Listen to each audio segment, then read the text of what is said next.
It's interesting because I mean people can't conceive, the work you have to put the work in. Come on, there's no magic pill. I don't care if you're trying to gain or lose.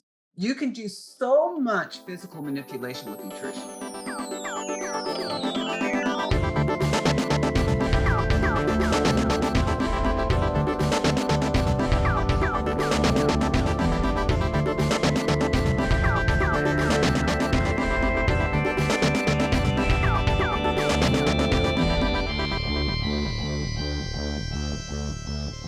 We are about to launch.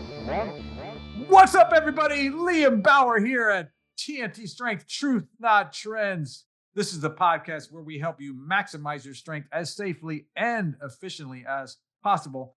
My name is Liam Bauer, and I have been a strength coach for 37 years and counting.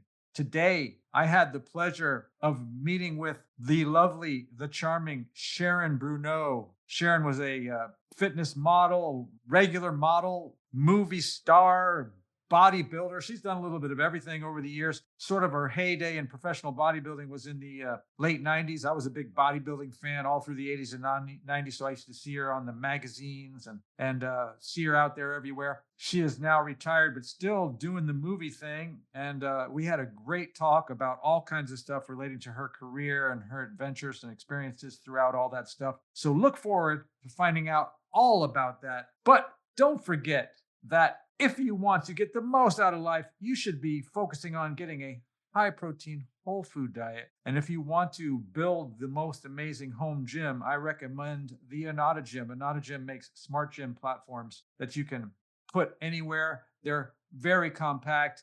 You can do every barbell, dumbbell exercise you can possibly imagine. Go check them out at Anata Gym. And if you like what you see, pick one up and get 20% off using the code TAKU, T-A-K-U, when you check out. So enjoy this episode with Sharon Bruneau and make sure you check out some of these crazy movies you're going to hear about as soon as possible. Boom, baby!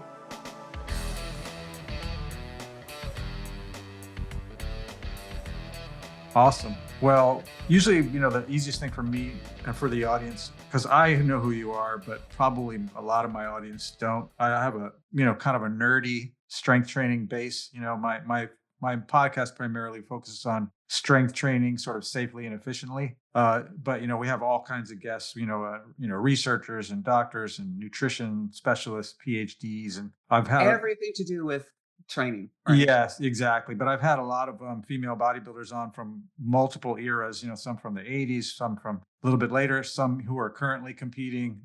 But you're probably the most famous one out of everybody that I've spoken to so far, at least for me. I was a giant bodybuilding fan back in the late 80s, early 90s. So obviously you were everywhere back then. And, I've been lucky enough to meet a bunch of those guys and not as many gals, but, people like, Gary Stridham, Sean Ray, Mike Christian. Old school. Yeah. Yeah. And yeah, so I'm dating myself. And then, Well, yeah. I want to say Jackie Paisley was someone who I got a chance to hang out with.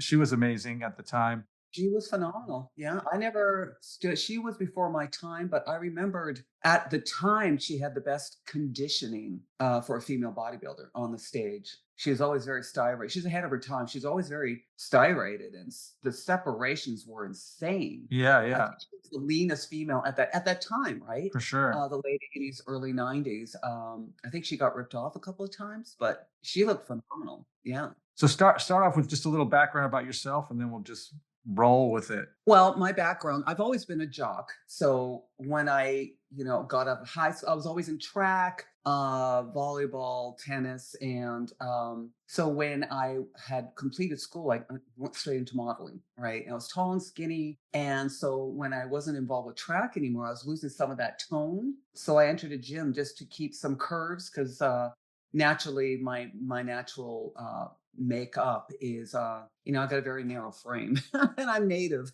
heritage, so no bottom to brag about, or so I wanted to keep some of the curves, and I entered a gym, and that's where it all began. I didn't enter the gym to train in order to compete. I didn't even know what bodybuilding was. I didn't know there was such a sport. I've heard of the strong man and or the the weightlifting. Like I always think of Louis Sayers or right. That's going way back. Yeah. But I was the guy I was dating at the time, who later became my first husband, showed me he wasn't a bodybuilder, but he was in the gym, and he showed me a cover of Flex magazine, and being in fashion, I was always buying Vogue or Elle. I was always, checking the fashion magazines out. Sure. Didn't hear of any kind of fitness or bodybuilding magazine, but on the cover was Rachel McClish, right? And she was the first Miss Olympia. I was just enthralled with her beautiful legs and the roundness of her glutes and everything, because that's what I wanted for myself. So I started reading. I was like, well, what does she do? How does she do that? Right.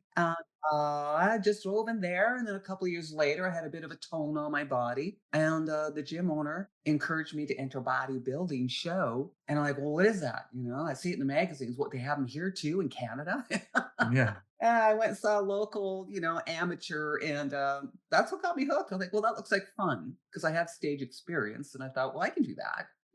So I just kept placing and placing and placing, and yeah, and here I am today because of Ms. McLeish. Yeah, that's awesome. So, you're one of the first sort of indigenous Canadian women to gain recognition on the international bodybuilding stage. What did it mean to you then? And what does it mean to you now to like represent that cultural heritage in the fitness world? Always does. It just means the world to me. I'm honored to represent. I'm one of the most famous Métis in Canada. That's my nationality. My background is Métis, and I love to give back. I like to represent my heritage. It means so much to me to show the youth that you can do whatever you put your mind to, right? And I didn't grow up on a reservation. I grew up in the city of Toronto, but my elders were from reservations, and I do visit and do seminars at the reservations. I did so in the U.S. as well when I resided in California, because the suicide rate in reservations are very high, because a lot of the youth don't see a way out. And not that they're horrible places, but there are some reservations that are very poor. I just, but for any youth, because being under contract with We Are Health and Fitness for many years during the 90s, they sent a lot of us athletes out to work with the inner city kids and get them involved with activities and sports and training and the importance of nutrition, just staying active, right? Yeah. And my parents brought me up in the way, baby, you can, whatever you want to do, stick to it, just commit to it. You can achieve whatever you believe in, right? And that's what I try to pass on. Fantastic. But yeah, I mean, it's wonderful being one of the few at the time. I think I was maybe one of two Native girls that were, and I didn't think of it at the time, like, hey, I'm the first Native. Myself, I was just another athlete going and competing. But as the Native community started reaching out and inviting me, like I was on set in Globe, Arizona, and I was on the movie with many of the other bodybuilders, Albert Pune, sci-fi cult films, the Nemesis series, Yeah, yeah, yeah. and played Cyborg, myself and Debbie Mugley, a great champion. We were like blonde twins, and we had a blast. But I'm on set, and from the Navajo nearby reservation, two of their reps came up they were looking for me. They spoke to the AD because I was heavily in the publications, right? Which Yeah, sure. other work, right? Opened many doors. And they invited me out to the reservation to spend a day with the youth, That's awesome. to give a motivational workshop, which is like, I was just honored, right? And then that's the difference you can make. Like I use the stage, whatever sport you're in, or even if you're a public figure, use it wisely and help others give back and help guide them onto the road to, their passions, because it can be done. Yeah. So you were hitting the Olympia stage kind of during kind of what I think is the golden era of women's bodybuilding. So what was the vibe like backstage among the top women? It was competitive. Yeah, I mean, who were the top gals that you were looking at back then? Well, again, the initial motivation for me was Rachel, then Gladys Portuguese, then Oh Corey yeah, okay, came along, sure. right? And it's just getting better and better. So during my time, it really struck up in '82 is when the Miss Olympia began. Got it. And I turned pro in 1991. So the height of my career was during the 90s, as you said. And that's when Linda Murray, 8-time Ms. Olympia, she Yeah, did it 8 times. yeah, And you're like when you bow, it's like that, because it's such a mind game too, on top of just your physical training and the nutrition, the diet. It's that's a champion. So she reigned as Miss Olympia while I was competing on stage. And you just look at the champions and what you're up against and what you have to aspire to. What I love about the bodybuilding, when it was just bodybuilding, right? This is long before the fitness and the physique and the figure and the Sure, many sure. categories we have today, which shows you what an impact just, as girls in bodybuilding were able to do. It's like you look at all these, like how many women are competing on all levels, no matter what, your choice, Yeah, which is wonderful. During that time, because there was only a handful of pros on stage, I had about 15 women at the Olympia and about 20 men, and then it started growing. And then later on, I had about 40, 30 over here. Point is, it was very boutique and there weren't that many sponsors out. So it was very competitive. We all supported each other, but also it was very competitive, yeah, it's like, because you want that. You want the win. But I look back, you know what? During that time, you don't realize what you're involved in, like the era that you are a part of. Because sure. back now, there's no more publications. I mean, there are, but it's not, the internet killed. Yeah, yeah, yeah. Of course, the magazines were like at a huge. They were really booming right then. Right. And I know when I was up and coming, I couldn't wait for the next issue to get out and read it front to back and back to front and all the nutrition articles and who's doing what. And I'm looking at Corey and Rachel and who's and you couldn't wait to get then. I while involved and on stage and during the time I was featured in the publications, I didn't realize I was inspiring many. Like I didn't think about it. To me, it was like it was a wonderful time to be in, and I'm achieving what I wanted to do, and this is wonderful. But now I get, on all the social feeds, still to this day, you inspired me. You're my favorite, or Corey was my this, and I just pulls me back to when I was aspiring. It's like Corey, now we work together. It's like you're my favorite. Those days I don't know because, and it was something about holding the magazine, walking through an airport and seeing yourself on a cover, Yeah, it's like, wow, I did it, it was so exciting. And Joe Weider, God bless him, he was awesome, and then we got, the athletes of the day, we got to experience a relationship with the people that actually started the sport, right? sure. Joe and Ben and, Joe Gold. And I mean, we can go on, all the original athletes. And Joe always said, he goes, I'm going to make my people stars. I'm going to make you a star, Okay, thank you. But yeah, and we were recognized around the world. Traveled constantly, traveled the globe, all of us, right? Yeah, And then when you reach Russia or Spain or the Canary Islands, it's like, wow, they know who I am. I didn't realize the publication spread so far. And then when the social networks came out, this thing called the internet, right?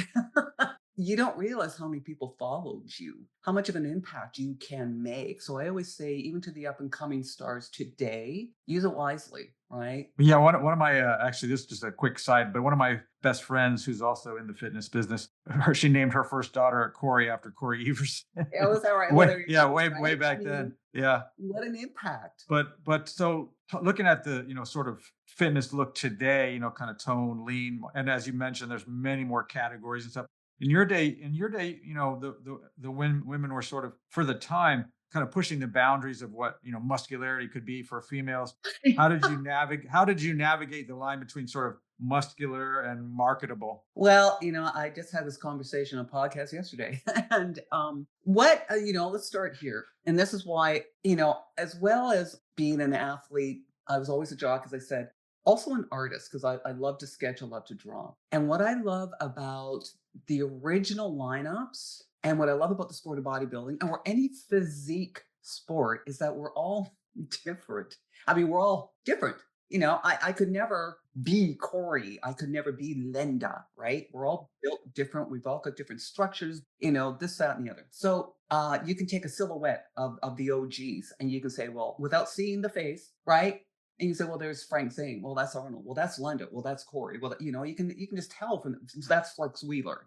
For sure. Whereas today, I just find when I do see or go to the shows, which isn't that often, but I do see a lot, obviously on the internet, a lot of the girls look the same. Actually, I went to the Olympia 2 years ago, and I was sitting almost front row with Timea Majorova, who's a good friend of mine, another iconic fitness celebrity. And she hadn't been to the shows in a long time either, and she competed in fitness. right? And I bodybuilding, and we're looking at we went for the Mr. Olympia. Now it's not just the Mr. Olympia. You have like 5 shows before the Olympia, and by then you're starving, and, and I'm like, I can't look at another show. I gotta go eat, right? But we're looking at the girls that came out. I think it was the fitness or the figure, or it might have been a bikini. I know. But that's the point. It's like, all the beautiful sparkly suits, and they all look fabulous, just gorgeous. The hair is done and the makeup, but they all look the same. Yeah. Like all the and they're gorgeous. I'm not don't get me wrong. I mean, but they all not one stood out. It's like they were all amazing. They come out one after the other. It's like, oh wow, she looks great. She looks great. But it's like you couldn't. Even I noticed, sorry to interrupt, even I noticed in this current stuff, like there are different categories, but the posing is almost like they're robots. They're all kind of hitting the exact same poses. Yeah, Especially the women, right? There's very specific poses that have become the norm for now. yeah. These very specific shapes that they hit, if you will, and they all do it like almost Well, those are identically. mandatory now, right? I don't know who. Right. I don't know who choreographed. Let's say the. I know what you're talking about. The arm goes and then Yeah, yeah, yeah. and then the backside shot. Like who created that, right? It had to have been a guy. I mean, at the Arnold's last year, Arnold was standing below the stage, and the girls are kind of up here on stage, and they're doing the back shot. And he's taking a selfie of Oh my God. himself with the butt.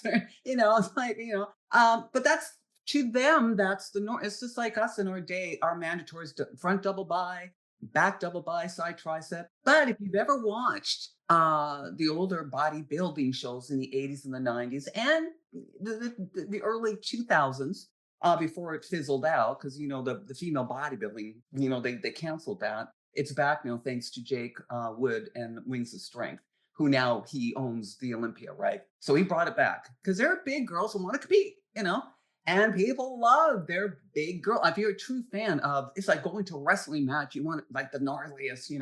It's like, Right. so that there's a platform for everyone. Anyway, let's go back to the posing, even with the mandatories, right? And if you watched each of the girls, because usually, they put 3 up at a time or 5 up at a time to compare, or then you have your final top 5, then later on you go to the pose down and then they announce the winner. Hold on. So if you watch Orlando Murray, for example, and she went to do a front double by, everyone's different how they set it up. Like she might have like put her leg out first and wiggled the thigh and then the abs and then slowly, and everybody tried to hit it last and then hit the, I mean, it was just the way each of us set it up in a different way, but eventually got into the mandatory pose. Sure. Whereas today, like you said, every one of the girls come out and when they do, they don't do that anymore in the physique or the fitness, whatever, but they all come out with the arm and then in the side band. It's the exact same poses and the exact same rhythm and the exact same fashion, right? Yeah, yeah. But hey, I mean, if Joe Weider could see, I'm sure he does, what his dream had become, like how many categories for both men and women, how large these shows have gotten. It's just phenomenal. Yeah, I had to remind some of my younger guys. I own a training gym in California, and my employees are in their 20s, so they never know what I'm talking about. But that's another story. But I had to remind one of them just the other day. Like back in the Arnold days, he was like even in pumping iron. If you think about it, like he only competed against 2 guys, Lou Ferrigno and Sergeant Bray. That was it. There was 3 guys on stage. Now there's like 40 or 50 guys. In almost every category, right? Yeah. Yeah. So I mean, there's so many more, and there's so that anytime you expand that pool, right, you have more good genes coming in, and more like you said, there is some diversity. But for you, I want to come back. Like you were both a competitive bodybuilder, but you were also doing fitness modeling. So what do you feel like were the biggest training and nutrition differences when you're preparing for each of those type of roles? Well, for me, if you see the covers in the background, like right here with Milos Sarshev, that was after the 92 Ms. Internationals at the Arnold Classics. That's what it used to be called, the Arnold Classics. Right. It was just men and women's bodybuilding. So that was me bodybuilding. And I came in 4th on that show. Anya Schreiner won that show that year. And again, here with Lee Labrada, that was taken in Helsinki, because myself and Linda Murray were flown out to guest pose at the Mr. Olympia. That was at Helsinki that year. And again, I'm prepping for bodybuilding. This is all bodybuilding stuff. Now, if you look at that, I look like a bikini girl. on today's, but back then I was considered, and it's hard to tell in those photos because I'm with big muscular men, right? Sure, sure. But when I'm solo in, in an ordinary position like a supermarket or, going shopping, I was a big girl. I was a big girl. I had, and again, it was hard for me to put the muscle on. I had to shovel the calories in. I had to train like a man and then some, just to get that. Cause that's what I hate. It's like, I don't want to bodybuild. I'm going to look like a man, honey. That could never happen. Yeah, yeah. If you want to, I can tell you how, but no, you got to train, especially if that's what you want to achieve. So yes, I've used help, right? Sure. But I still wasn't. There's physiques that you're up against that are just like Linda, a freak of nature. That serious X factor, and those shoulders and those sweeping hamstrings, and I had a lot of weak areas that Charles Glass was able to bring out. So for me, I kept saying to Joe, I'm pro. The highest I placed in pro show was fourth. Now I'm placing 10th, ninth, 11th. And I felt bad. I'm like, Joe, I'm sorry. I'm not placing top three. Like, I'm not worthy. I'm under contract Right. with him. Right. And he looked at me and he goes, I don't want you getting bigger. He goes, I put you under contract for a reason. He goes, as long as you show up in shape. He goes, I use you for marketing purposes. Right. Not that the others weren't marketable, but he had a position for everyone. It's like Roland Kickinger, if you remember Roland. Yeah. And he became an actor on, Run Arnold Run and Son of the Beach and all. He's done very well. But he never run a pro show either. But he was large. But Joe didn't want to get him freaky because he used different athletes for different purposes. So I said, okay, because I don't want to get bigger, not that I could do it that easily, right? And I'm not saying that's the only reason, I just didn't want it. I got in the sport to look like Rachel McClish, the early 80s physiques, like the smaller, slender, toned physiques. Not to say like the others, they're gorgeous, but I'm not as strong a competitor as Linda Murray, who was reigning at the time. Then when Kim Shizeski came along, I remember Anya Schleiner, because her and I, Right. similar structures, right? We're tall and very long and lean. And so Anya said to me, she goes, Sharon, quit. It's done. It's too late. If you haven't placed it now with Kim in there. And she was just like, holy, it blew my mind. We're at the Arnold's Classics. And again, there's no fitness yet. There was fitness about the Miss USAs and stuff, but not on the Olympia stage or the Arnold's. And Kim came walking into the athlete meeting because they had the women's meeting, then later on the men's. She had a pair of white tights, like skin tight, and she was so lean, and just her muscles were just these large, gorgeous bellies. She was the biggest girl I'd ever seen. That, and I was sitting with Marjo Solan and Carla Dunlap because they made a comeback that year. Yeah, yeah. That was 93, I think, or 4. Anyway, and we're all sitting like, oh, wow. And I said, there's your winner, like, wow, just impressive. Because she still had the gorgeous, flow to her. But then you look today how it's evolved. She was also, like you said, like super shredded back in those days. Yeah, some of the women I've had on the show, one was from the 80s, and she was like a serious mass monster. I wish I could bring up some pictures to show you. But From the 80s? yeah, she was like just when like, because as you know, the pendulum keeps Was it swinging. Tegan Clive? It kept. No, her name was Tommy Moreau. I don't know if you knew her, but it was right when the women were getting just bigger and bigger and bigger. Right, they're using gear and everything, of course, which of course we know they all are. That's a whole nother conversation. But even the bikini girls these days. but she was, they were getting bigger, bigger, bigger, and the pendulum all of a sudden swung back, like, nope, getting too big. Right when and they just came in into a show. She was just about to go, and they were like, you know what, we're testing everybody. We're gonna, and like, there's no way you're gonna pass the test. And she was probably walking around like 5'5", like 200 pounds. Oh, wow. And I'll send you a picture when we're offline. Yeah. That's big. Well, and that's another, like, I'm 5'9". Yeah, some of the girls I'm working with now, some of the women I'm working with now are, also, we're talking like 5'5", walking around at 175 pounds and like 5% body fat. You know what I mean? It's like crazy. And and to be fair, okay, you're saying, of course, everybody uses, but to be fair, and this too as a coach, right? You still have to put the frickin' work in. Oh yeah, of course. No, I didn't mean that. I don't No, consider I know it you a didn't, shortcut. but for the listeners, It's, you got to put the work in. You can take all you want. You're not going to go anywhere. Just make yourself sick. You've got to train. You've got to follow that nutrition. It's just so much discipline. And plus, like any other sport, you watch the gymnasts today as compared to the 80s. They're jumping higher and doing more flips. And it's like, oh, wow, the skaters are getting faster. The runners are, it's just like all these athletes have evolved so much. And same with the physique sports, because so much more information about nutrition and how to train. And there's so much that the supplements are so much better than what we had. I mean, everything, as you know, everything plays together.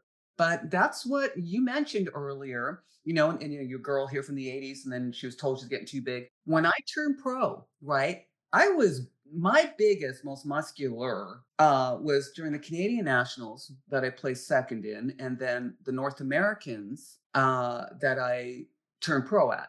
I won the overalls and everything, the heavyweight, and I was a heavyweight, right? And so now I'm pro.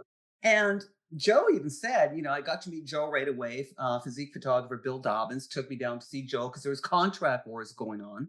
So, he said, Joe wants to put you under contract. So does Metarex and this, they're all grabbing the athletes, right? So, perfect timing for me because I didn't expect any of that. And anyway, I met with Joe and he goes, why don't you do the Olympia like now? Because this was September and the North Americans were in LA that year. And then so was Miss Olympia in October, a month later in LA. And I'm thinking, oh man, I'm not ready. He goes, no, you should just do. But I was already invited out to do the Arnold's Classic by Jim Lorimer. I didn't know what the Arnold's Classics were. And he goes, well, you have to do this to qualify for the Olympia. So anyway, blah, blah, blah. Regardless, they sent a note out to all the IFBB women, the pro women, that they were going to drug test and they wanted you to come in smaller. They wanted everyone slimmer. Now I'm thinking, oh my God, because I'm being told out to the North Americans, if you walk on stage like that, you will be the next Miss Olympia. I'm like, oh my God, no, I'm not ready.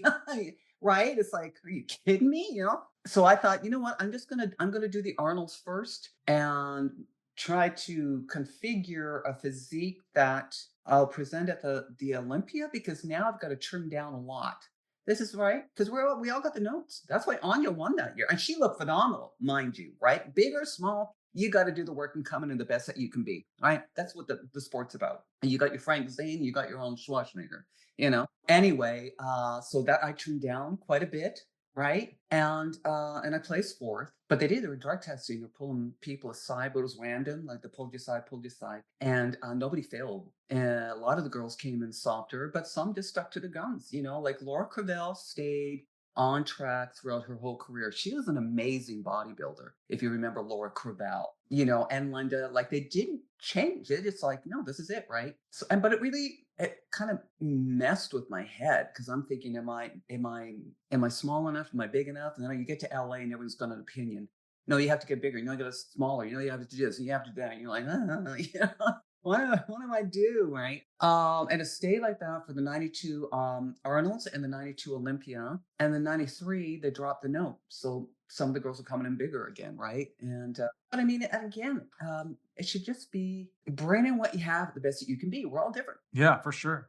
So as someone who's had to manipulate your physique at that higher level, bulking, cutting, stage ready, what have you And learned? then after I retired, I trimmed right down and got into SAG. I just went back into acting and yeah. But what do you feel like you've learned about sustainable, the sustainability of, of your health and is there anything you wish you knew more about back then? Yeah, and in your mind, like I don't know if it's just like, as an athlete, you put those blinders on and you're just like so focused on, doesn't matter what somebody tells you, you're just focused, right? That's why it is important to have a coach or somebody next to you as a second set of eyes. I know for myself, like for instance, preparing for competition, I should have took more time because I just kept going, right? I won my first show. Of course, there's only 3 of us on stage, right? That's your first amateur show. Then I came in second on my second show, second on my third show, second on my fourth show was which the Canadian Nationals, and then I won in '91 at the North Americans. So I did 5 shows, and I turned pro. Yeah. And there's a lot of athletes that have done like 20 shows before they turn pro. I look back now because I didn't go back to win the trophy. I didn't go back to the Westerns or the Canadian Nationals like, no, I got to go back and win it, right? I just thought as long as I can keep going, I'm getting older here and time's passing. That is my mindset. But I still had a lot to learn about contest prep. And I kept over depleting because I just let it go. And it's almost like, I guess like an eating disorder. You see yourself in the mirror, it's like, no, I'm not ready yet. I'm not lean enough. And I'd always implode, right? Especially when I got our contract, so I'd always over deplete. So I showed up flat and walk. Right. And then about a week after the show, you start filling up with carbs again. And it's like, well, shit, if you look like that, then like, Yeah. The timing is amazing, right? Yeah. It's so specific. I mean, people who aren't actually involved in this they just have no idea. So that in mind, it is hyper discipline, right? It is. Sometimes the methods can be pretty extreme. How do you? Well, that's why and then you have somebody like Linda Murray who was able to take the title and keep it 8 times. I mean, that's a lot of mental prep as well. You got to be strong all over the place. What I did find. Okay, so I got big and then I got smaller and smaller and smaller, and a little bit bigger for not my last one, but for the '93 Olympia or '94 Olympia. That's when I trained with Charles. So we, got myself a little help, and I was probably the best condition I was in ever in any competition. And then my last stage appearance was at the Fitness Olympia, which I cringe because I didn't want to do it. But, I told Joe, look, it's time to step down from bodybuilding, but I'd love to still perform with the seminars and the workshops because I love doing that. He goes, no, of course, I'm going to keep you. I don't care if you tap dance as long as you stay in shape. Okay. Yeah. And then he goes, but I want you to compete in my inaugural Fitness Olympia. I'm like, oh my God, I judge those shows. I mean, it's a gymnast competition. I can't flip around on stage and, I know, no, I did it. It's like, oh, so embarrassing. I thought, no, I'm done. I'm done. And you talk about phenomenal. They're doing the same diets as a bodybuilder. It's all bodybuilding. Let's face it, you're building a body in the gym, right? Fitness, bikini, I don't care what you call yourself. But yet the fitness, they're flipping around on low carbs. And yeah. That's so impressive. What I tell now people, because people kind of like, oh my God, especially during that, how did you lose so much muscle? I'm tired of my muscle and I want, the women, right? And or why did you do that? I like you better big, and I'm like, well, because there's new opportunities. And I got, had fun on the stage. Would have been better if I won, but hey, I'm not complaining. I got a great career out of it, met so many wonderful people, still in contact to this day. But when I see a new opportunity, then you got to prep for it. And for me, it's always been physique, modeling, bodybuilding, then fitness, and then stunt work. And you got to try to be in a condition where, oh, you're way too big to double so-and-so, or, we can't use it on this, or, which I found when I was in shape in the day that when Corey Everson was getting Hercules and the double impact in that. And she's gorgeous and she looked fantastic. But we're all there auditioning because they're called fitness or bodybuilding, but a lot of us are like, no, you're too big, and then they stayed with Corey, which they should have because she was phenomenal. But point is, you can't rush it, right? Yeah. As Heiko was going to say earlier, when you have those blinders on, it's like, okay, no, I got to do that. I don't have so much time. I want it off yesterday. No, because then you do the adverse. I mean, your body will shut down. You get sick. I mean, my hair started falling out because I starved myself, right? I put myself in a catabolic state. I just cut out the protein. I stopped weight training. Then I went back into running. I was running like 3 to 10 miles, every 10 once a week, 3 miles twice a week. I mean, I just got into this, get it off. Right. So no, you got to take your time because it took me years to put it on. And nutrition is the most important. I don't care if you're trying to scale down, scale up. When nutrition is the most important aspect of any sport. Yeah, I mean, that's something I, as a challenge, just in my own day-to-day business. We're a strength training studio, right? That's what we do, and we literally essentially guarantee that anyone that comes and spends time with us will get stronger. but we don't guarantee that they're going to get the body that they want because we don't have control of what they're putting in their mouths. And we tell them right up front, like, we don't have control over that. So, Yeah. you think just by showing up and doing the work that it's going to happen, and it isn't going to happen because you have to decide, am I going to have all those ice cream and vodka martinis or, whatever, right? That's on you. Vodka martini. No, thank you. Thank you. Because I had coached for a while too, and I still have a few clients. I don't personal train as much as I used to, but yeah, that's right. That is so frustrating because you don't put, you don't lose weight. You go to the gym for your resistance. That's where you put your muscles on, get that engine burning, burn the calories and the unwanted weight, which is fat, right? But you don't get lean, unless you have enough muscle to help burn that metabolism. But the six pack is done in the kitchen. It's important nutrition, and on my feeds down then, I'll just remind everyone, hey, it's 90% of the battle. And I used to get so frustrated. I get somebody on, this is what I want to do. I said, okay, we got to go. We're going to get you set. We're going to have fun doing this, right? Yeah, like yourself. It's like, all right, what'd you eat? No, I followed everything you told me to do, and nothing's happening. Hey, all right, then you find out, like you said, they're eating ice cream and having vodka martinis. I mean, Yeah, I mean, it's the one thing that I find consistently people are not honest about the most, right? Is yeah. how much alcohol they drink, just how they're tracking. Most of them aren't tracking anything.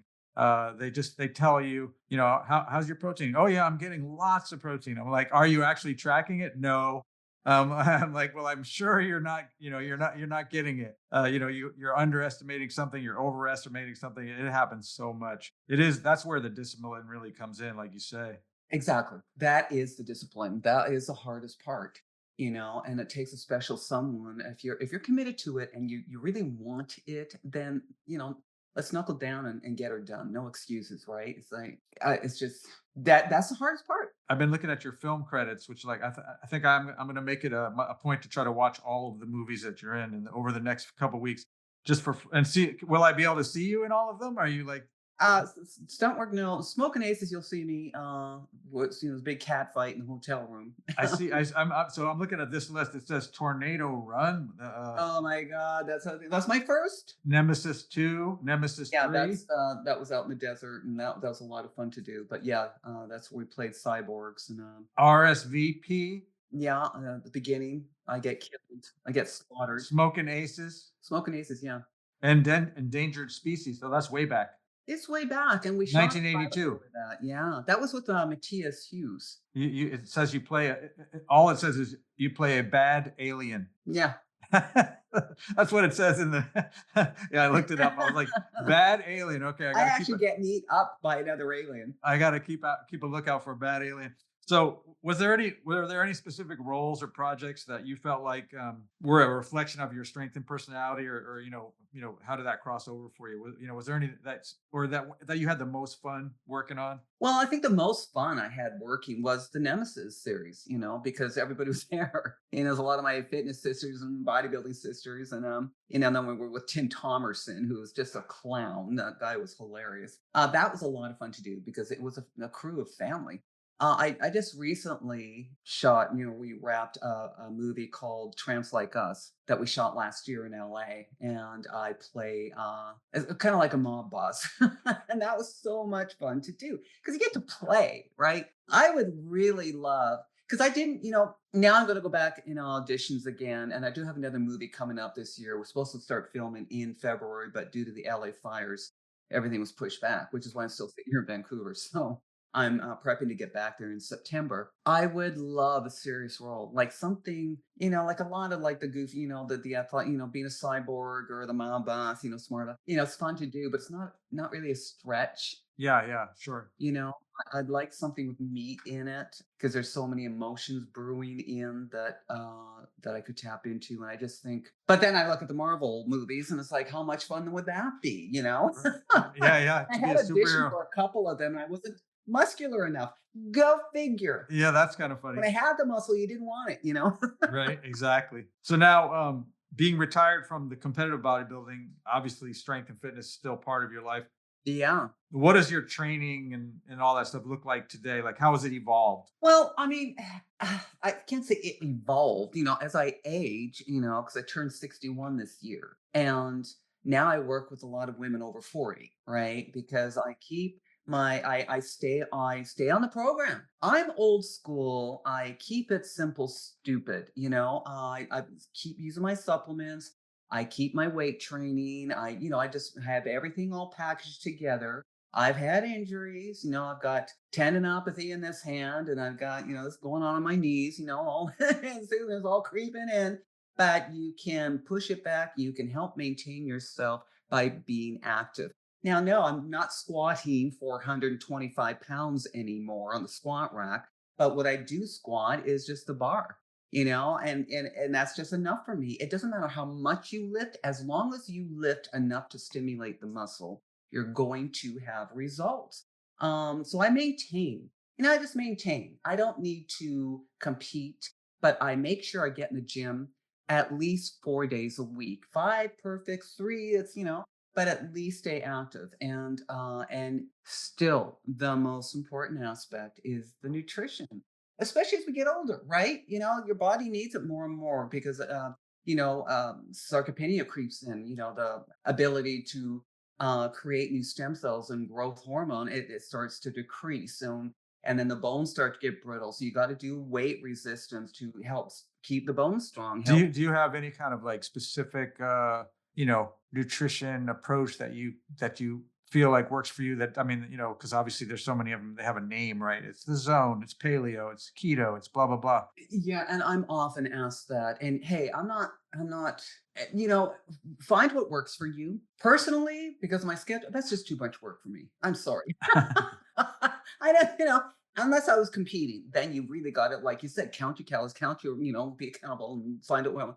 No, I just eat clean. I keep my protein higher as I age. Not as high as when I was, 165 pounds of muscle. I'm now 128 or maybe 130, and I'm lean, But I just make sure that I eat every 3 hours, 2.5 to 3 hours. Keep my blood sugars level, keep that metabolism working. I keep my workouts as heavy as I'm able to, but I don't push the limits because I don't need to. But it's just, balanced meals, a protein with every meal. Nice. Fresh carb, I'm always my high in vegetables, a big bowl of steamed broccoli and carrots and everything, my right. And I mean, if anything, what has not changed is my choice in food because once you've been there and you're so used to eating a certain way, like a certain program, that's never, every morning I have my oatmeal with protein powder in it or egg whites and chicken, or I still eat like an off-season bodybuilder, Yeah. not as much. Sure. Just changing the quantities. Yeah. And what about supplements? Do you have Are there like some go-to supplements that you just think like recently on my last podcast, I had an amazing creatine researcher actually based in Canada as well. And creatine is something, that I've been using and recommending for many years, but the research just keeps exploding with like all the benefits way beyond sports performance with cognitive stuff. And so, I mean, are there go-to supplements? Like for me, I have a few that I always use. Creatine is one, fish oil. There's, basics, vitamin D, right? There you go. You just name them. And the creatine, that's an interesting subject. Because I'm like, "Man, what do you think of creatine? Do I need creatine?" And you're right. It does more than just give you energy in the gym and help bulk you up, I use creatine. I use my whey proteins daily. Yes, I do have my fish oils. I have salmon oil, the tablets, a multivitamin, mineral, and that's it. Yeah. I take some extra collagen slash biotin. That's about it. Your basics. But yeah, the top are yeah. I mean, because sometimes I don't get my meal in. I'm on the run. So have a protein shake or a protein bar. I like to think thin bars because there's no sugar, right? Except for some of the glycogen that mix in to sweeten a little. Read your labels, right? But absolutely. But supplements are still important, even if you're not competing or in any kind of competitive sport. They were made for a reason to help. And as we age, it helps because you don't produce a lot of the nutrients that you were able to when you're a teenager or 20. Yeah, I appreciate that you mentioned just for you it was sort of just like a throwaway thing almost, but it's something that my audience I think needs to hear is that you were saying more protein as you get older, right? Absolutely. And that's something else that we're finding, right? Is that our protein needs are actually going up, not down, as we age. Yeah. And the creatine, one of the big takeaways, I've had two amazing creatine researchers on the podcast recently. Two, the big takeaway is that upping the dose, the standard for years is 3 to 5 grams a day is plenty. But what they're finding is the real cognitive benefits and things like that start to kick in if you're like doubling. So now my takeaway from that is I've doubled my dose to 10 grams a day, and I spread it out, over a couple different feedings. They say that's where you really start to see the other benefits beyond, like, how you're doing in the gym, for memory and all kinds of things. And I'm a little bit older than you, so I'm trying to keep my brain as healthy as possible. Well, you look fantastic, you know? Yeah, thank you. I'm trying. My hair's not holding up that well, but Hey, I lost a lot of hair too. I mean, it's not as thick as it used to be, right? It's like, oh, well, we're all going to go through it. that's right. Plus COVID and everything really didn't help. But, oh my God. But yeah, no, creatine. Yeah. And it is the thing too, even with our basic supplements, because creatine's been around for a long time. I remember when it first came out, it was in the Yeah, yeah. It came out in 1993.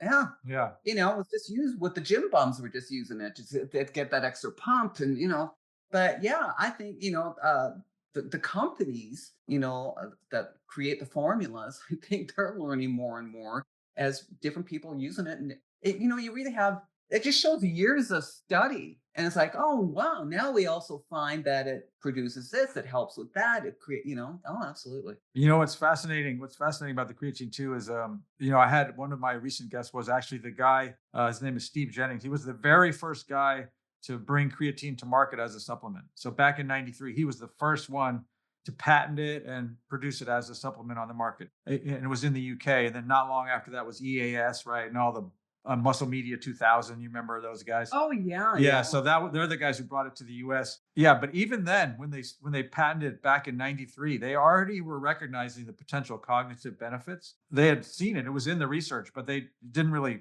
think about it. But now there's literally been 1,000 papers done, and they're just finding all these benefits. They're looking at benefits in pregnant women, child development. I mean, it's amazing across the board.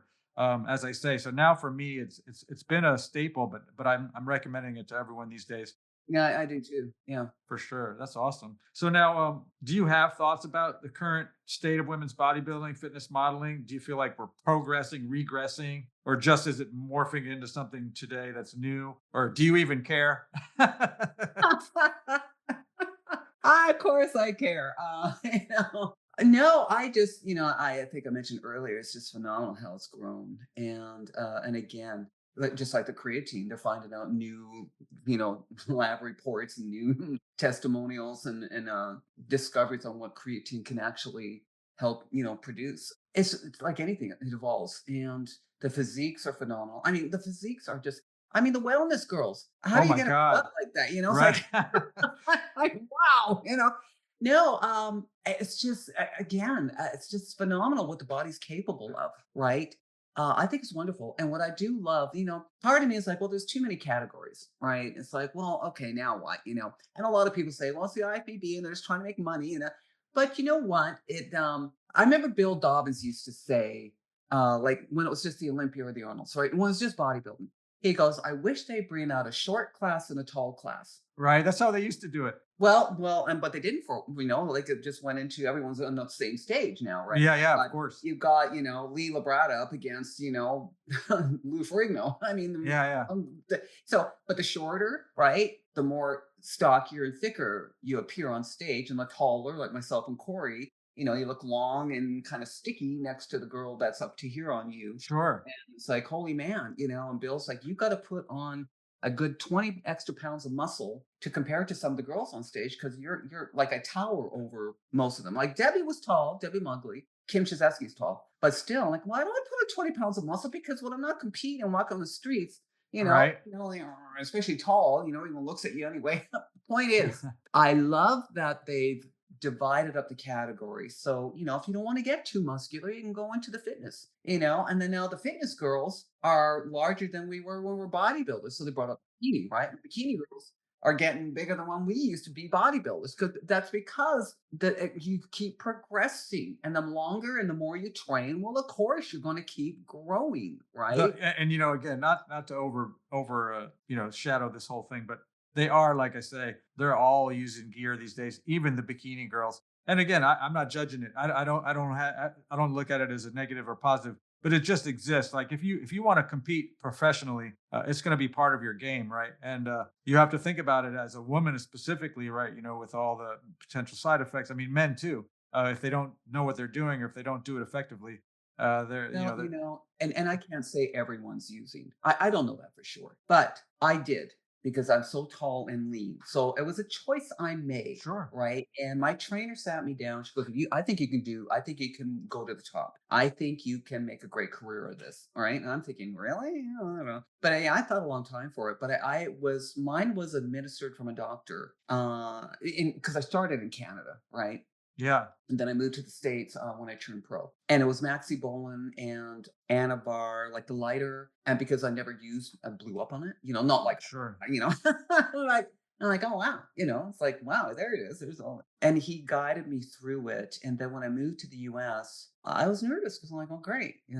Like I'm not going to go back and forth So I went to a trusted source and I kept talking to my doctor. Then I found a doctor in the US. But of course, everyone's getting busted and stuff. So one of the doctors afraid to, they're going to lose their license if they're caught administering, right? Sure. But I knew what worked. I knew my supplement, and that was another thing. I just didn't like, because you go,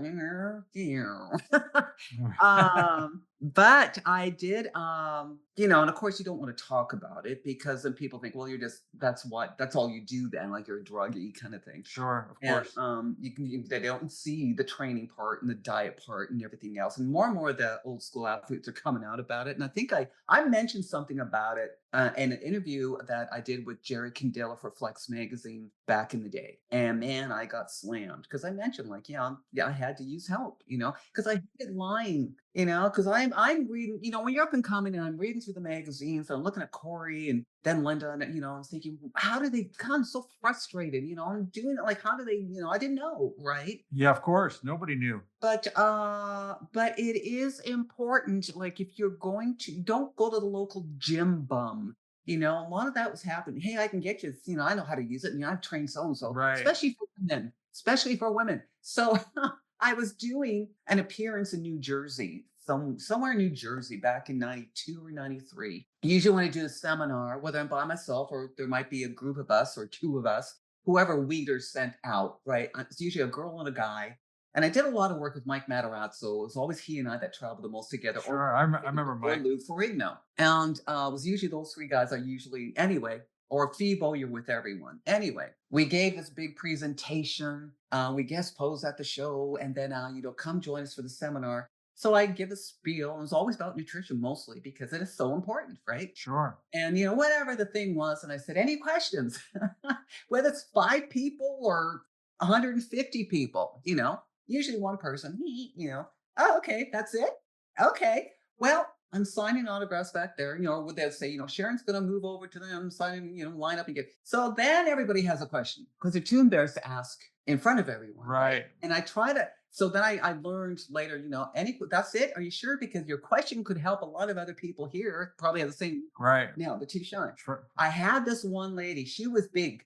Okay. Like she was big, like today's girls, bodybuilders, like big. I was like, wow. Because when I went to FIBO Europe, the European women were like massive. I'm like, holy man, look at these women. Anyway, she was quite and impressive. And she came up to me. She had that thick Jersey accent and a low, weird, deep pitch to her voice. So I knew she was using something she shouldn't be, because the pitch was just sounded like a man, right? Yeah. And she came up to me, she goes, can I ask you something personal? I said, sure. And I was always honest with my fans, like with people, right? And because if you know that I look like a big fat liar, like Yeah. yourself, like, yeah, you can tell, Anyway, what do you use and what do you do about your face hair and how do you get rid of your mustache and how do you, what?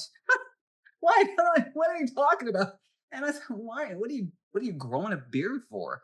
Yeah. He goes, Well, I mean, I'm just wondering what I said, "I don't grow facial hair." So I knew, and I said, "What are you using?" And she told me she's on Anadrol, testosterone, and I forget, she's on several things that the guys use that I hear them Yeah, talk yeah, about to for go to the sure. gym. Why are you on that? It's like you couldn't. I don't. If you said this is the only way you can get the muscle that you need to compete is to use this stuff and sound like that and get face hair, no, no. I like being a woman.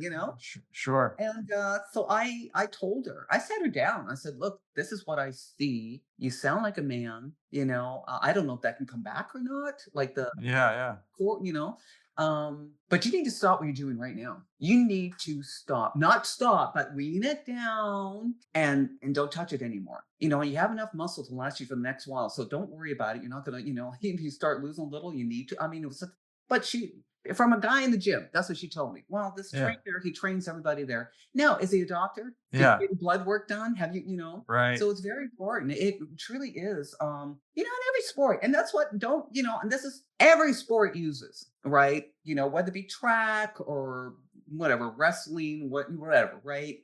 Everybody uses at a Yeah. certain at a certain level. So I hate that we get picked on. Yeah, no, it's It's true. like Yeah, yeah, for sure. Because because bodybuilding. we wear our sport. Exactly. Yeah. I can't just hang my skates up or No, you're right. whatever, right? Yeah, because even golfers, right? Like you say, everybody's doing something. But yeah, because your sport is so visual, Visible. Yeah, yeah, then it becomes like people just assume, whoa, there's something going on, yeah. and they do miss the point about that you've made many many times about the discipline, hard work, all those other pieces of it. Yeah, I didn't have a social life, when in my years of competition, so my friends can tell you when I retired, I went and have fun, so if a young woman comes to you today and they want to follow in your footsteps, what's the best advice that you give them for when they're starting out? What do you think you might? Get a coach. Yeah, Not just to sell my own business, but get a coach, right? The basics, you can, like in mine, I had friends show me what to do. But once I got a coach and it kind of helped, but I wish I had my coach on me constantly. That's why the year that Charles Glass trained me, if you want to compete, right? He kept my head screwed on yeah, because this started to get unscrewed every time, right? I'd keep the voices out, but don't go in blind like any sport, but especially if you want to compete. And I've trained a couple of girls over the last few years to compete, but if they go into a certain division, I'm going to say, well, you got to be prepared to do this, and I just don't coach on. I'm not going to help administer anything. I don't even know what's out there anymore. So I'm like, if that's something you want to do, because I just recently, can you train me for that? And can you help me get and like, what do you think I should use? Like, do I need Windstroke? Do I need one? It's like, you know what? I don't know. yeah, Everyone is different, as you know. That's even like with supplements. There's certain supplements people can't use because they have different allergic reactions or, the adverse, so it's like, it's just not, sure, we're individuals. Even with pharmaceuticals, yeah, everything it's not like a one size fits all, right? for sure. I'm not going to sit here and pretend to know what I'm talking about and administer stuff to somebody that may, I was lucky that I had a doctor, put it that way. So Yeah, no, I don't I want to get mean, involved with that. I'm yeah. here. I'll train you in the gym. I'll help you with the diet, and that's it. For Uh, me, yeah, for me, I'm always telling everyone. I mean, I don't get in my audience is more general these days. I was at different times I've worked with different athletes at all different kinds of things, but lately I'm right. mostly working with general population people, and they're mostly 50 plus. Yeah. So Same they here. they want to get in shape, they want to stay strong, they want to be active. I'm not getting too many questions about hormone manipulation, but yeah, I mean, my first response is, as it is with you, you need someone doctor, you need blood work, you need all that stuff, and it needs to There's a lot be, more involved than yeah, just yeah, it needs take to a pill. be. You need to get all these tests, you need baseline information, you need to get revisited. You can't just do it and then get your blood work done once. You got to find out what's happening. There's a lot involved if you decide to go down that road, and this is true even for these days with just TRT or whatever you want to call it, hormone manipulation of the general type that many people are doing these days, which I again I think is great. But you have to do it with a trained professional. Yeah, like not the guy in the gym who's got something and he looks big and yeah. That's a bad recipe. Oh, yeah. Oh, absolutely. Go to somebody who's been there, that has been through it, that knows what they're talking about. It's interesting because, I mean, people can't conceive, the work you have to put the work in. Come on, there's no magic pill. I don't care if you're trying to gain or lose. It's like when I started trimming down, and like I said, like at the beginning, the first year I tried to rush it, and then I was going through, I was fainting, you've got to you can do so much physical manipulation with nutrition, Yeah, right? it's You dramatic. can bring out the protein, lower it down. For me, I stopped training. I stopped weights. I wanted to trim down for camera, for SAG, right? And back into the model lean. And so that's why I stopped weight training. I went into Pilates. I ran, stretch class, yoga, a lot of yoga just to keep open and then stretch up. But I ran, I lowered the calories. I actually cut out all my protein. Big mistake. You still need a certain amount of protein because the body still needs it for health reason. For sure, of course. Sometimes I hit ketosis, which isn't good. So you learn your body. And again, because we're all different, right? Because the body is very smart. It's very smart. Take the head off, it still thinks for itself. It'll do what it wants to do. It's lazy. It doesn't want to do that. And that's why you got to keep manipulating it. You don't beat yourself up like I did at the beginning when I was ready to retire. You got to manipulate it. You got to trick it and trick it and trick it. But when I was at my biggest, right? Well, competing, right? I'm at my prime. So they sent myself and Mike Matarazzo out. This is back in 92 or 93. Weeder sent us out it was the Physicians Convention in Orlando, Florida. Oh, what's that? We were both called into the office, and Lynn Conkright, former champion, she became the Weeder athletes promotions manager. So she's explained to us, yeah, you guys are going to go and do a seminar for all the physicians, doctors. Well, what do you mean? What am I going to tell a doctor? It's like, it's all, different, levels of medicine. So Mike and I were on the plane together. It's like, oh my God. And this is before the internet. So, I went and got books. So I'm like, well, what am I going to talk? What am I going to tell them? Ridiculous. We're going to look stupid. And Mike is like, he had that thick Boston accent. I loved Mike. He was hilarious. And he goes, all right, I don't, you speak. You do all the speaking. Like, no, we were like, we're stressing about this, we're flying into Orlando. Oh my God. And then, we booked into our hotel. So they picked us up first thing and got us in, and I'm walking around. We were just finished competing. So we're both still kind of fairly lean. And me, I'm bigger than your average girl. And Mike walking around, with these Yeah, he was gigantic. abs and we're walking through because they gave us shorts and tank tops, the Weeder, and walking through the convention was mashed. It was like a huge convention. And we're trying to find the Weeder booth. And we're getting looks like, what the? When did the circus come to town? We're like, oh. So anyway, okay, now that's Sharon Bruneau, Mike Matarazzo from Weeder Nutrition are here to speak on half of Weeder. We're like, oh my God. I said, well, I'm not. And so Mike, he goes, you go first. I'm like, oh. So I got up on the mic and I said, well, this is what I do, and this is how I started. And I just said it, it's like, and I'm always asked, what's the hardest part about being a competitive bodybuilder? And I'm here to talk about nutrition, right? Yeah. You would not believe how many questions there were. Yeah. Because they couldn't understand that nutrition did that, not just anabolics. Yeah. Doctors unfortunately don't get a lot of training on nutrition. They don't. They don't. Then I looked at Mike. It's like, oh, we're going to ace this, right? And I mean, they kept us there for hours. Well, what do you mean? Well, so we go, but what about this? Well, what about if you added that? Well, you just it's like, no, you got to the calories and the protein. We're just going on and on. And yeah, you need the supplements because you're carrying so much. I mean, and they did. They said, the only training to get is maybe half a year in their first year of training. In the big picture, it's pretty much nothing. Yeah. Nothing. They know nothing about nutrition. Yeah, it's sad. Like they were astounded. So and it's like, wow, I guess we kind of know what we're doing, but it is so much a factor. And again, like no matter what you're trying to do, no matter what your sport, if you're trying to gain, if you're trying to lose, It's all about the nutrition. Yeah. So I have a funny question. Desmond, my sound engineer, when I mentioned thought I was going to be talking to you today, he said the very first thing he saw was that you had some kind of credit on Fast and Furious or something like that. Yeah. What was that all about?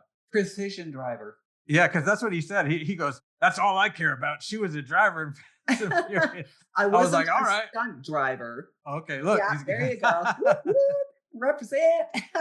And that was a blast.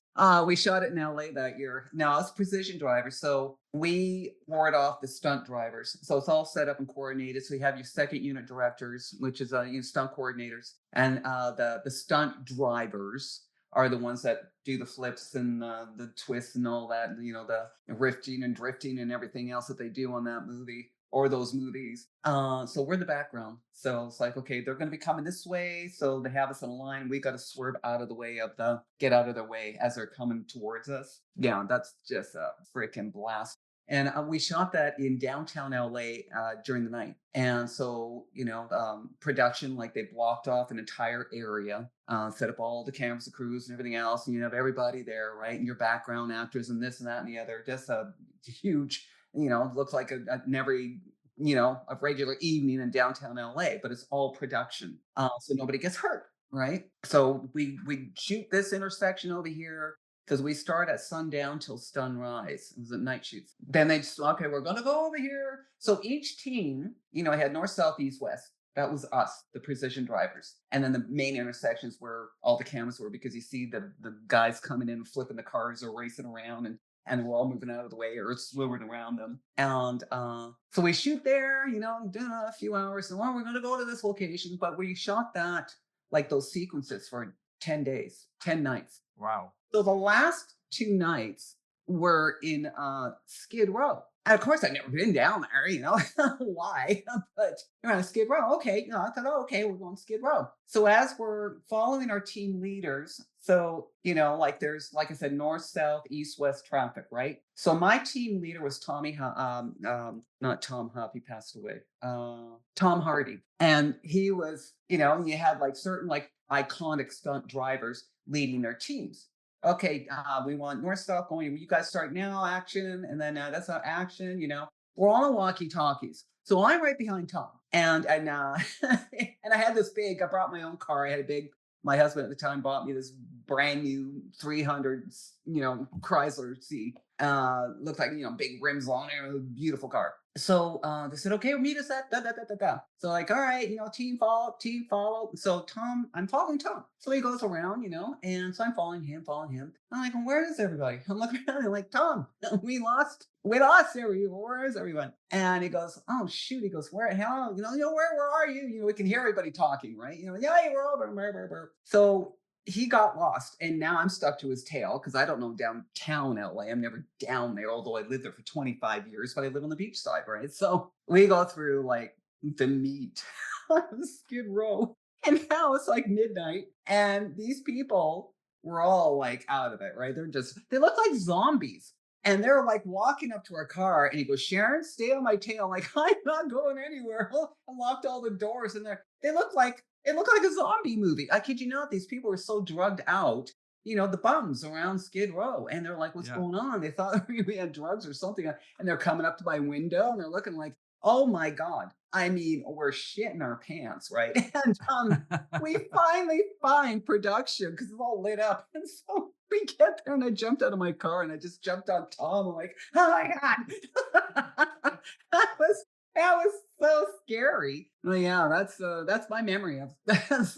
Yeah, that sounds like a good adventure. Fast and Furious. Oh, I'm yeah. gonna try to find those Nemesis movies over the next couple of days. I They remember were fun. They're campy. They're corny. I remember one where there's like a gun that comes out of a guy's eyeball or something. Maybe that was I don't know whether that was number one or not, but I know they're like crazy cyborg movies. Oh yeah. Desmond and I actually, on a side note, unknown to my audience, we have something that we call obscure movie night quite often, and so I think we're gonna have to put the Nemesis movies up on the top of the list for obscure movie night in the near future. Yeah, yeah, they're fun to watch. We're gonna look forward to it. Well, listen, I don't want to keep you much longer. I super appreciate you spending some time with me this morning, all the way from Vancouver, and kind of you, and I'm wishing I'm honored to be invited. Thank you. Yeah, I'm wishing you much success with the rest of your endeavors, and hopefully some serious acting gigs. Yes. Where you don't have to be a cyborg. Not as fun, I know. A muscular cyborg. Yeah, that's right. All right. Well, yeah. Thank you so much, and thank you. Tell people where's the best place to track you down. I'm all over the place. So I'm on Facebook, IG, LinkedIn, TikTok. I have a website, SharonBruneau.net. I'm on YouTube. Yeah. You'll find me everywhere. I know you're on Instagram, so awesome. I don't do most of those platforms, but I am guilty of Instagram. Well, you have to be on one, right? just for the curiosity. Yeah. They soak up so much of your attention. It's kind of scary. You can easily waste some time on those things. Oh, you could. All right. Well, I appreciate it. You have a wonderful, wonderful rest of your day, and hope it's not too busy. And I'm glad it all went smooth. All right. Thank you so much. All right, dear. Thank you. Take care. All right. You too. Bye. Bye-bye. Thank you for listening to this episode of the Truth Not Trends podcast. Don't forget to subscribe, rate, and review us, whatever platform you are on. And also always share these podcasts with a friend. If you want to find out about TNT Strength and training with us live in the studio in Oakland, California, visit our website at www.tntstrength.com. You can also call us right here in the studio, 510-768-5421. If there's a guest you'd love for me to talk to or a topic you want me to dig into, shoot me an email at taku@tntstrength.com. That's TAKU @tntstrength.com. And whatever you do, get rid of that stupid blue Bosu. Wow, it's like I have my volume turned way down, like below 50, and it's super loud. Oh, huh. Interesting. Yeah, let me know. I can turn something. We'll wait till she gets here. If I'm still screaming at both you when she shows up, I'll turn something down. No worries. Here she is. Mixed and edited by Desmond McNeese for We Mixed It, LLC. Go to whatsoundsawesome.com. You still sound super loud, Des. What's going on over there? Do I? Okay, let me